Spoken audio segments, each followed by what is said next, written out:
Hello friends, welcome back to She's in Her Apron. Well, I'm gonna take you along with me last Sunday. I just had a day in the kitchen, just enjoying my time there. I baked bread, cookies, dinner, and I'm just gonna share with you my time in the kitchen cooking. And all the recipes that I'm gonna be sharing with you are linked down below. So in the morning when I woke up, I started off by making a Mississippi pot roast in the slow cooker. I do have somewhat a video of this. I made Mississippi sliders. You can find that down below.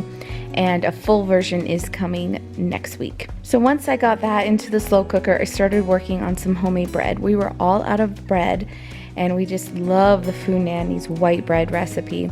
So I'm using bread flour for this. And it's just such a yummy bread. We went through it very fast. I'm making 3 loaves in my Pullman pans. If you would like a link to those pans, they're down below. So I'm just greasing them up. Don't use spray if you have these. I know a lot of you went and purchased them after you saw me use them. It's not good for the pan. So I use shortening and I just give it a good rub with the help of a plastic baggie. And I always keep that baggie in there, so I'm always using the same one. Just spraying my big bowl to get my dough in. Now this dough is sticky, so it does get a little sticky. I try to spray my hands, but can only do it so much. So I'm just gonna let it rise and double in size. This is a big Tupperware bowl. I always put them in my microwave with the cheesecloth. They do well in there. Once it's doubled in size, I'm just punching it down and I'm dividing the dough into 3 loaves. I do weigh my dough. You just don't see me do it here, but they're all the same size. I try to roll it out as best I can and then flatten it in the pan. That way when it bakes up, it's formed into a nice rectangle and it's perfect for sandwiches.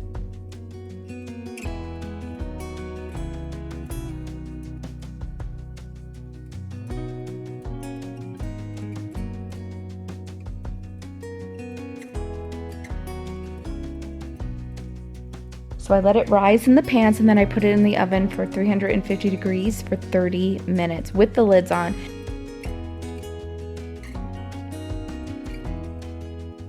Now I'm just starting on breakfast for the fam. I'm making some scrambled eggs.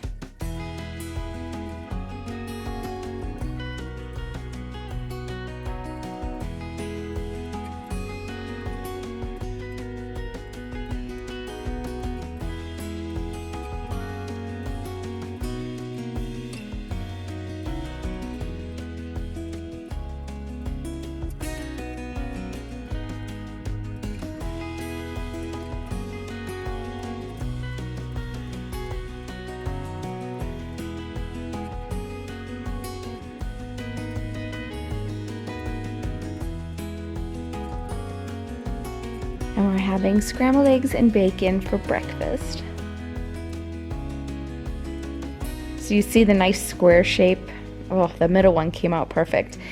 I do take the lids off and let it go for another 5 minutes to brown up a little bit more. And it comes out perfect every time. Now for lunch, I am boiling up some eggs in my Instant Pot. The Instant Pot does such a good job. So I just load that baby. You could put a ton of eggs in there, and I probably put like a 1/4 cup of water to 3/4 maybe in there. Doesn't take a whole lot. And I set it to 4 minutes on high pressure.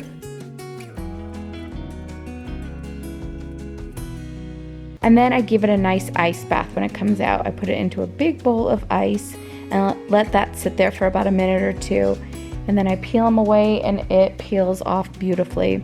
So I am putting some in this plastic container. I do have a link for those down below as well. And I put a lid on and that stays in the fridge and we can have hard-boiled eggs all week. We love go-to eggs. And then with the rest of the eggs, I made egg salad sandwiches. So I don't show you the whole process here, but I basically put some mustard in there, mayo or Miracle Whip.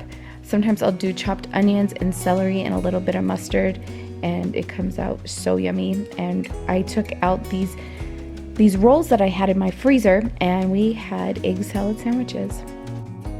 Next, it was time for something sweet. On Sundays, we love to bake. So I took out some chocolate chip cookies that I already froze in individual balls. I took the bag out of the freezer, and all I had to do was follow the instructions on the bag, which was 375 degrees for 8 to 10 minutes. I didn't have to take out the rest of my mixers and ingredients. They were all ready to go. So I love freezing cookie dough balls. It's so convenient. And now we have warm chocolate chip cookies. So next, after my bread has completely cooled, I like to put them in these bread bags. And I made sure I bought a size that was as big as those pull-em pans. So they're nice and long. So definitely wait till they cool off before you bag them, that's for sure. So for some reason, I'm completely out of ties, twisty ties. So I do need to go pick some of those up. So I found one in my drawer. So I bagged up 2 loaves and we were eating the other one. So I only found 1 twist tie. So to the rescue, I just grabbed some tape and taped this one together, and it did the trick.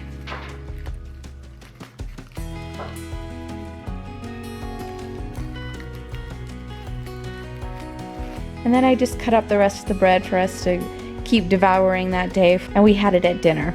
So sometimes I will flip the bread on its side too to see if I'm cutting it not like diagonally. I know I get a lot of questions on how do you cut your bread? And if I notice that if I'm going more in a diagonal, I'll flip the bread over and so I can get a better look at it. So now we have bread ready to have with dinner. We always go through 1 loaf on the day of baking bread. And throw some butter and jam on there. Happy, happy. Oh, and I'm going to be sharing with you some strawberry jam coming up. Look for that video on Sunday.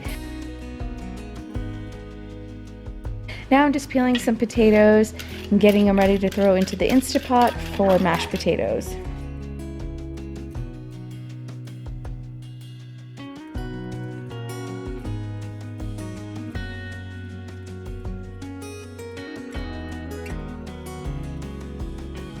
I probably put about a half cup of water in the pot, salt it up, and then I high pressure them for 12 minutes. I do a quick release, take the bowl out of the Instapot and blend them right there in the pot with butter, more salt, milk. Now I'm just getting the vegetables ready to saute for dinner. I'm sauteing up some portobello mushrooms, zucchini, squash, and then I have some asparagus I'm going to be working with.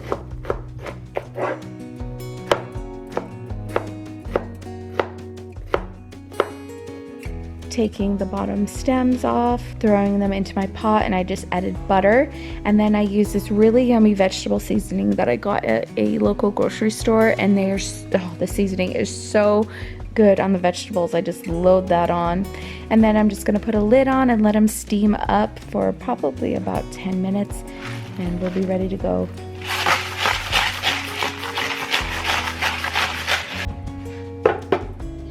I wish you could smell this. It was so yummy. Now it's time for the Mississippi roast. Look at that. We just shredded it up and then threw it back in the slow cooker so it would have all the juices from the gravy.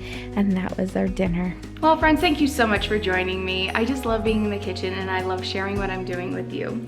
If you have any recipes that you would like me to try in a cook with me, please leave them down below. And like I said, all the recipes for the bread and the Mississippi pot roast, all of it is down below. Thanks so much for joining me, and we'll see you soon. Bye.